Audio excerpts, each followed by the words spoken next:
नमस्कार दोस्तों। हमारी आज की कथा प्रेम का उपहार शुरू से लेकर अंत तक जरूर सुने और कमेंट्स में जय श्री कृष्णा जरूर लिखें।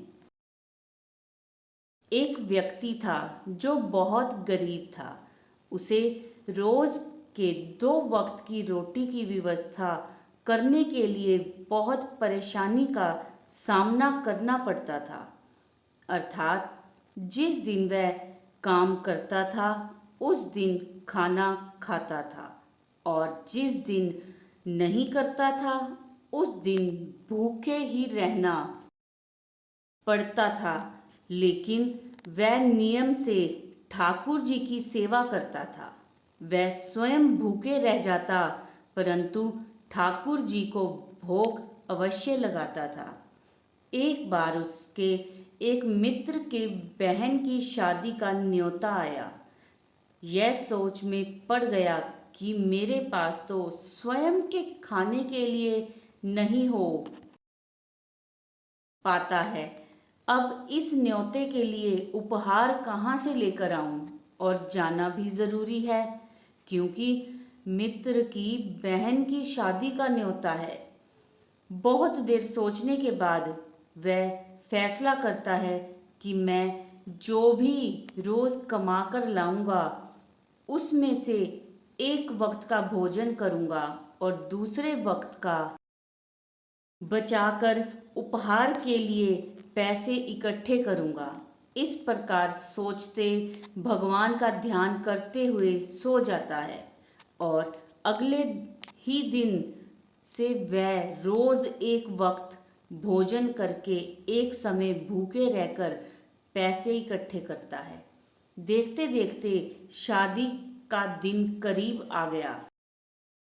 वह देखता है कि पैसे ज्यादा इकट्ठे नहीं हो पाए हैं।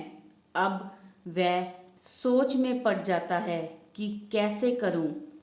अगर पैसे नहीं होंगे तो उपहार नहीं लेकर जा पाऊंगा और यदि नहीं लेकर गया तो मेरे दोस्त को अच्छा नहीं लगेगा।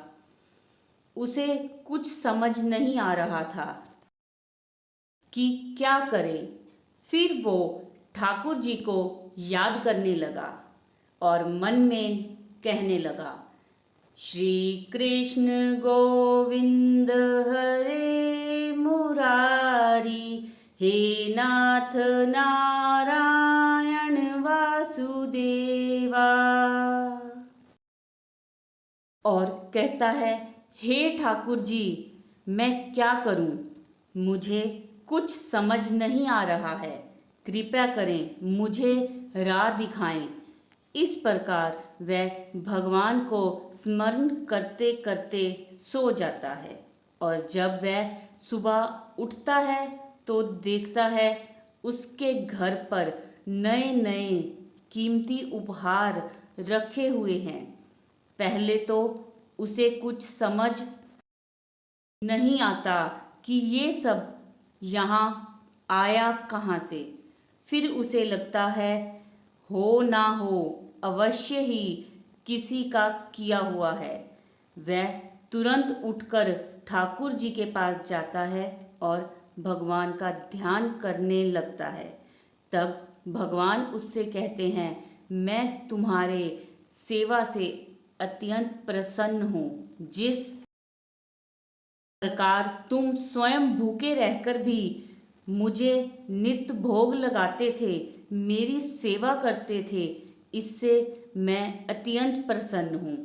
यह सुन उसकी आंखों से झरझर कर आंसू बहने लगे और ठाकुर जी को प्रणाम कर कहने लगा, प्रभु, मैं गरीब अवश्य हूँ लेकिन आपकी सेवा में मैंने अपने पूरे मन से की है, इसीलिए आज मुझे आपके दर्शन पाने का सौभाग्य प्राप्त हुआ है। इतना कहते ही ठाकुर जी अंतर्ध्यान हो जाते हैं। यदि निस्वार्थ मन से भक्ति एवं सेवा की जाए तो इसका फल अवश्य मिलता है। इसीलिए सभी को निस्वार्थ मन से भक्ति और ठाकुर जी की सेवा करनी चाहिए। जय जय श्री राधे, जय जय श्री राधे। तो ये था प्रेम भाव का उपहार। किस तरह भगवान ने अपने उस भक्त को अपने प्रेम भाव से उपहार दिया। ये कथा आपको कैसी लगी कमेंट्स में ज़रूर बताएं। वीडियो को लाइक करें, शेयर करें, चैनल को सब्सक्राइब करें इसी तरह की और धार्मिक आध्यात्मिक कथाएं सुनने के लिए। धन्यवाद।